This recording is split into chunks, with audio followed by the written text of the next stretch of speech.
plaintiff, Christopher Gonzalez, says after he started dating the defendant, he discovered she was addicted to opioids. Christopher stayed with the defendant, and they eventually got engaged. But he left her when he realized she was talking to an ex-boyfriend. He's suing her for the cost of a truck. Defendant Cheryl Bates insists she is not now, nor has she ever been addicted to opioids. Cheryl claims Christopher is the one who has a drinking problem, and she denies owing him for anything. Start with you. Okay, known Cheryl for over 30 years. We started dating in 2015. That's when I found out she was addicted to opioids, Valium, and Soma. And why did you start dating her? well, because I cared for her. And okay, you can still care for a person and not date them if they're addicted to drugs. Well, in that's the beginning of the relationship. Yeah, that's true. Okay, go ahead. That was your choice. Okay, and I didn't like the way she acted when she took Soma. But like I said, we stayed together.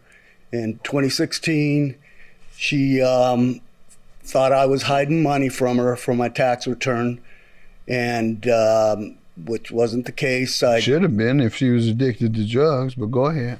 And so she kicked me out in the pouring rain, and I spent 7 months on the street. At the end of 2016, she got a hold of me, said my brother wanted to help me get off the street. So I went and lived with him for 2 weeks. And then Cheryl and I got back together at the end of 2016. And in 2017, she had an operation, and I helped her recuperate from the surgery. And then that's when we stayed together. And in 2018, we were engaged, July of 2018. And then I come to find out. Has she stopped using drugs yet? No. And you still, now you're marrying her. Go ahead. Yes. Before she gets clean. Go ahead. Yes. And in July of 2018. Then you bring it to me. Just straighten this out, dude. Go ahead. 2018, we were engaged. And in 2019, I found out she was still contacting a boyfriend, and that's when I left in August of 2019. Okay, my question to you is, did you ever suggest that she go to rehab? No. What's all this love don't mean nothing then? That's when I found out she was addicted to opioids, Valium, and Soma. And why did you start dating her? Well, because I cared for her. And okay, you can still care for a person and not date them if they're addicted to drugs. Well, that's the beginning of the relationship. Yeah, that's true. Okay, go ahead. That was your choice. Okay. Defendant Cheryl Bates is being sued by her ex-fiancé, who claims Cheryl was addicted to opioids. But she insists that's a lie, and he's nothing but an alcoholic. All right, ma'am, let me hear from you. Go ahead. I'm sorry, I am not an addict. I'm a DOD government contractor with the clearance, so I am not addicted to anything. You've never been addicted to drugs? No, sir. Why do you think he's saying this? I don't know. Has he ever accused you before? No. This is the first time you've ever heard this? Yes, sir. Is that true? I guess. I mean, but I knew she was taking them. And you know, never said anything to her. Well, she said she's never been one. So I'm inclined to believe her. Okay. You never even said anything, so you don't even know if she is or not. Where did you see her? Where did you see all this addiction? Where did you see her practice her addiction? When I was at home with her. Where? What would she be doing? Well, like when she'd take the Soma, she would pass out. She would just go How do you blank. know she had taken Soma? Because she had told me. And that happened every day? Not every day. Okay, and what else gave you the impression she was on drugs? Well, just the kind of drugs she was taking. What were they? Opioids and Valium. And you saw them? I did. And you believe she took, well, you can't just take opioids when you want to. Once you're addicted, Doc. So you saw all this, and you still didn't ask. You didn't even ask. I didn't ask because by then she was going to go to. No, by then, when you met her, she was like that, sir, and you stayed with her until 2019, and the only reason you left was the boyfriend that she came up with. All right, sir, let's get to the truck. Okay. I don't believe you at this point, and I don't know why he's saying it, ma'am, but he certainly doesn't sound convincing. Go ahead. So in 2015, we bought the truck, May of 2015. And we bought it together, and I do have evidence that we did, and then. Let me finish. Let her finish. You so quiet. I'm starting to have second thoughts now, like you one step from semi-comatose. No, you've been in semi-coma. That's before you nod. You're in the semi before you, then you nod. You go from that.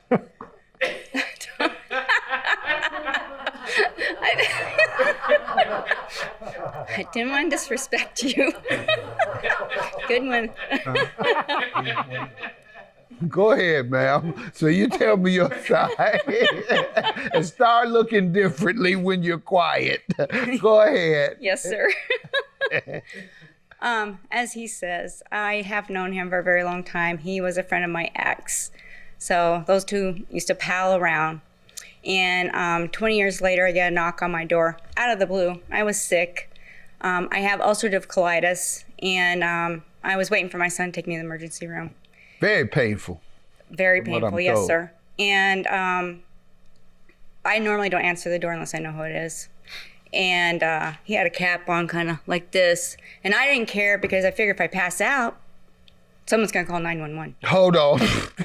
You didn't care if the burglar got you because if you passed out, the burglar would call 911 and tell the police, I'll wait until you get here. Yes, hopefully. With my gun in my hand, hopefully. Keeping it to her head, hoping that she'll give me all her things. Do you but think just in case she doesn't, officers, come on, and I want to make sure she's cool. Do you think straight when you're going to pass out and you're sick? All right, go ahead. Okay. Thank you, sir. So we started together in 2014. I have his tax returns. He was living with his son at the time. He was sleeping in his son's bedroom, and his son was sleeping on the couch. What does tax return say he made that year when he was doing all $3,000. $3,000? Yes. Okay. So I basically supported Mr. Gonzalez. He has a severe alcohol problem.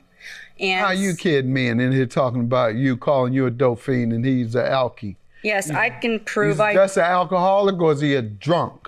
Drunks are the ones, they get all mean and... Yes, he wanted to start an argument so he could... That's a drunk. Yes, he would start an argument so that he could go binge drink. That's drunk. Yes. He's not a happy drunk. No. No. Just a drunk. And I endured that for a couple of years. Why only a couple? You left, or is that when you... That's when I found the income tax check in the glove box of the truck. Stay tuned. The case continues after this. Closed captioning and other consideration for Judge Mathis provided by... Are you furious with a friend or family member who owes you money or has wronged you? If you're currently suing or thinking about filing a lawsuit, call 1-888-VERDICT or visit us online at judgemathisTV.com. Defendant Cheryl Bates is being sued by her ex-fiancé, who claims Cheryl was addicted to opioids. But she insists that's a lie, and he's nothing but an alcoholic. When did you first notice he was an alcoholic? Well, I'm a bleeding heart, so I'm sorry. This is embarrassing for me. But 2014, I saw all the, arguments and leaving and, I wanted to help him. And in 2015, I wanted to get a truck because he was walking to work. And I also wanted to get safe transportation for my grandchildren. I drive a 2001 Toyota Celica. And if I got hit with those grandchildren in the car, they would either be hurt or killed, and I couldn't live with myself. Okay. So we went down. I had a townhouse. My son and I owned it. I paid cash for the 2000 Toyota Tundra, $7,000. I paid cash for that. I don't know how Mr. Gonzalez can help pay for anything in 2015 because he made a whole $10,000. Let me hear from you, sir. Well, I have page 1. What is page 1 going to tell me? It's that we bought it together and the sale price of it. What else? And joint tenancy is the next page. What else? What is that's- that proving? Well, just That proves that both your names were on it. yes. Okay, and how did she take the truck? What happened? She called the cops, and she had You seem them. nervous today. You need a drink. I'm always need a nervous. drink? That- I'm always nervous. I'm just always nervous. Yeah, I'm just always nervous. Smiling now. Go ahead, sir. I'm having fun with you. I know. You don't come across as That's a fine. severe alcoholic. Maybe he was those days, but he doesn't come across like that. Go ahead. Thank you. And so, like I said, we bought the truck, and then she had the police go and, well, they called me, and I went and How did surrendered the that start? truck to me. What caused the police to get involved? You're not telling me what. There was an incident, obviously, and either you're not telling me the Well, incident or I forgot it. I had the truck with me, so she called the cops on a Sunday night. Why? Because I had possession of the truck. And what was the problem with you having something? Go ahead, let me hear from you, ma'am. Yes. He won't tell me So- what Yes, sir. incident occurred that caused the controversy with the truck. Yes, sir. He just keeps So- jumping to the end. I want to understand. know from the beginning how this became Yes, sir. controversy. Yes, sir. So when we went down to the dealership, the dealer had asked who he wanted to put the name in on the title. And I didn't answer at first. I was kind of taken aback because I was caught off guard when he asked that question because I hadn't thought about it. And the dealer said, "Why don't we just put both your names on there because he's also going to be driving it." So I reluctantly agreed. After I found out in 2015 he had lost 3 jobs for drinking on the job.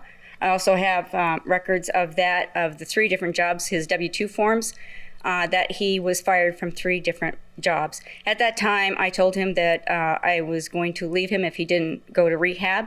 I obtained a power of attorney to get his name off of that title so that I would not be held financially responsible for him drinking and driving and hurting somebody or killing somebody. I could lose everything, my house, everything. So that's what we did. He went to rehab up in Denver, and it did not help. He So relapsed how long after? Almost immediately. Yes, sir. So you kept it off, So exactly. And I paid for it anyway. So it's my truck. okay? And who has evidence of pay? You paid for it? I paid for half of it.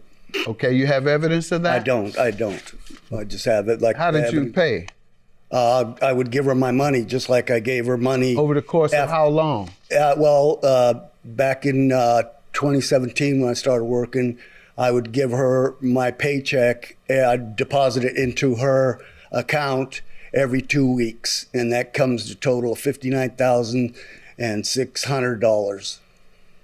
For how long? About 2 years.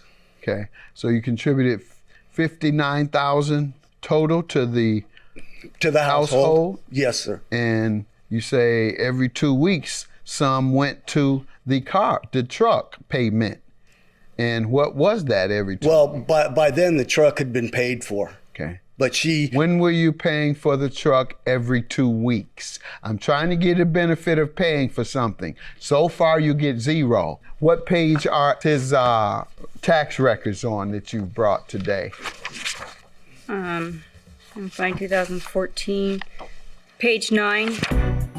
Judge Mathis gives the verdict when we return. Defendant Cheryl Bates is being sued by her ex-fiancé, who claims Cheryl was addicted to opioids. But she insists that's a lie, and he's nothing but an alcoholic. All right, now give me the dates, the months and years that you paid, sir. Even approximate, season. Page 9, 10, Right? 11. I got you, 12. ma'am. You- When okay. did you yeah, pay? I like I said, I would give her my paycheck, and I just trusted her that she would understand that it goes to the household. And like I said, the truck was, kind of a part of the household. And she even had me thrown in jail for 3 days, saying I was breaking into her house. We can talk about that as well. I mean, that's that kind of. No, we're not going to talk about that as well. We're going to talk about this $5,000 Yes, sir. that he's suing you for. Well, and truck was he's not on the $7,000. title anymore. Any other evidence you want to present to me or contrast anything she has said? All you've said so far is that I paid for half of the truck. You can't give me a month. You can't give me a season. You can't give me a time frame. You can't give me one amount that you paid on it. Your defense is, or your claim is, that you paid for half, and you can't tell me one payment. That was. You can't tell me a one payment, month, year amount. Not one.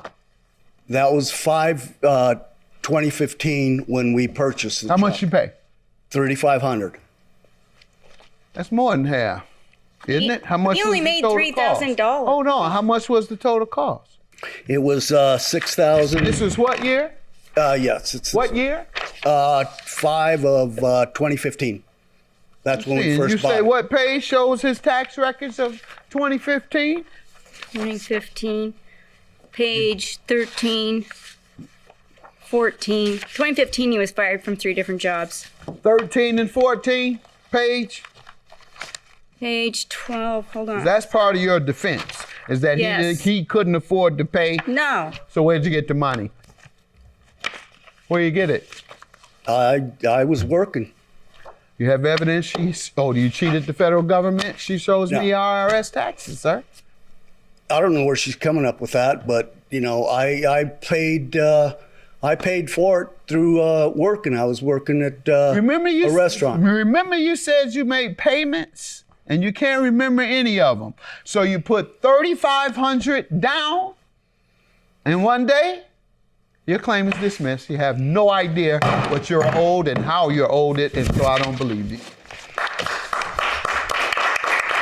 Well, I'll see her in court again, civil court for that $59,000. well, I don't know how you make $59,000 when you make $12 an hour.